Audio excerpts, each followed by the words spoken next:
Hello दोस्तों, gulf electrical academy में आपका स्वागत है। आज का हमारा टॉपिक है मल्टीमीटर क्लैंप मीटर। आज मल्टीमीटर और क्लैंप मीटर के बारे में पढ़ेंगे और उसके बारे में डिटेल में समझेंगे। जैसा कि आपको मालूम है, किसी भी चीज़ को चेक करने के लिए हमको मल्टीमीटर और क्लैंप मीटर की ज़रूरत होती है। मल्टीमीटर के जो फंक्शन होते हैं वो क्लैंप मीटर में थोड़ा सा डिफरेंस होते हैं। जैसे कि हम AC करंट होता है उसको हम मिनिमम 10 एम्पियर से कम जो हमारा करंट होता है उसको हम मल्टीमीटर से मेजर करते हैं, और क्लैंप मीटर के लिए हम हाई करंट को मेजर करते हैं बिना वायर को काटे या उसको छीले। ठीक है, तो आज उसके फंक्शन देखेंगे। जैसे कि इसमें फंक्शन होते हैं current, voltage, continuity, resistance value, capacitance value और ट्रांजिस्टर जो NPN और PNP पे काम करता है। इसी तरीके से इसके सिंबल होते हैं AC का सिंबल और DC का सिंबल। इसी तरीके से वोल्टेज का और वोल्टेज DC का।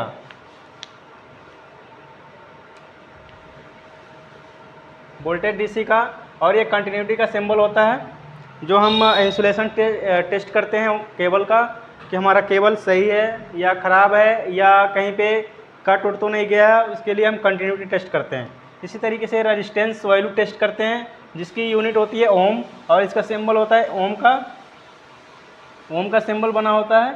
उस पर हम अपने पॉइंटर को सेट करते हैं। फिर उसके बाद हम दोनों प्रोब को एक दूसरे, एक न्यूट्रल और एक फेज पे कनेक्ट करते हैं। फिर उसके बाद हम उसकी रेजिस्टेंस चेक करते हैं, और दो वायर के दोनों सिरों पे हम प्रोब को लगा करके कंटिन्यूटी चेक करते हैं और रेजिस्टेंस चेक करते हैं। रेजिस्टेंस के लिए हम दोनों सिरों पे एक इनिशियल पॉइंट पे और एक एंड पॉइंट पे लगा करके चेक करते हैं। उससे हमारा रेजिस्टेंस वैल्यू पता चलता है कि हमारा वायर की रेजिस्टेंस कितनी है।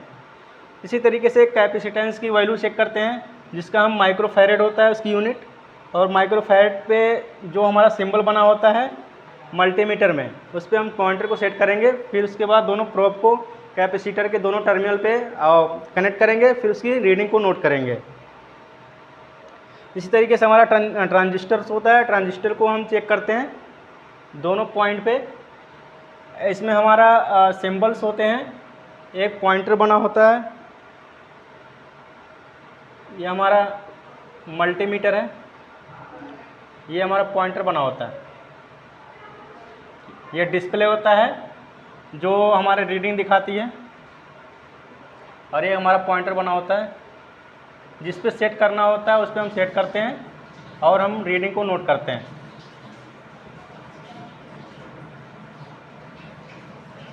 जिस पे चाहेंगे सेट करेंगे। यहाँ पे हमारा 3 टर्मिनल्स बने होते हैं जहाँ पे हम प्रोब को कनेक्ट करते हैं। ये हमारा प्रोब है,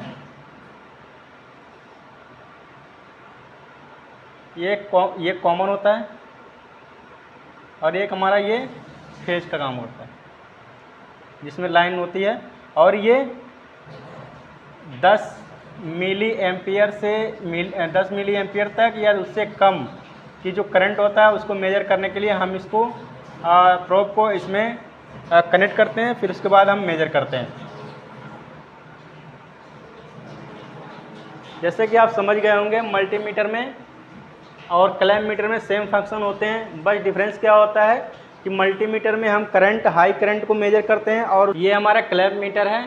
क्लैंप मीटर से हम ओनली करंट मेजर करते हैं। जैसे कि AC करंट को ओनली मेजर क्लैंप मीटर, जो AC का करंट होता है बिना काटे उसको वायर को हम क्लैंप करते हैं। क्लैंप में अंदर को फंसा करके और AC करंट को मेजर करते हैं बिना उसे काटे, बिना उसे छिले। तो जो हाई करंट होता है, एक वायर को, जो हमारा फेज वायर होता है, उसमें क्लैंप को फंसाते हैं, फिर उसके बाद उसकी रीडिंग को नोट करते हैं। ये हमारे AC करंट को मेजर करता है। इससे हम कंटिन्यूटी चेक करते हैं। कंटिन्यूटी चेक करने से कंटिन्यूटी जब चेक करेंगे केबल की, तो उसके चेक करने से बीप की साउंड आती है, यानी बीप की आवाज़ आती है। अगर आवाज़ नहीं आती है तो हमारा केबल ख़राब है। अगर आवाज़ नहीं आती है तो केबल ख़राब है, अगर आवाज़ आती है तो हमारा केबल सही है। इसके फंक्शन होते हैं, इसमें भी पॉइंटर होता है सेम मल्टीमीटर जैसा। इसमें हमारा मेन होता है, एक कॉमन होता है, और एक सेट करने के लिए होता है जो हम हाई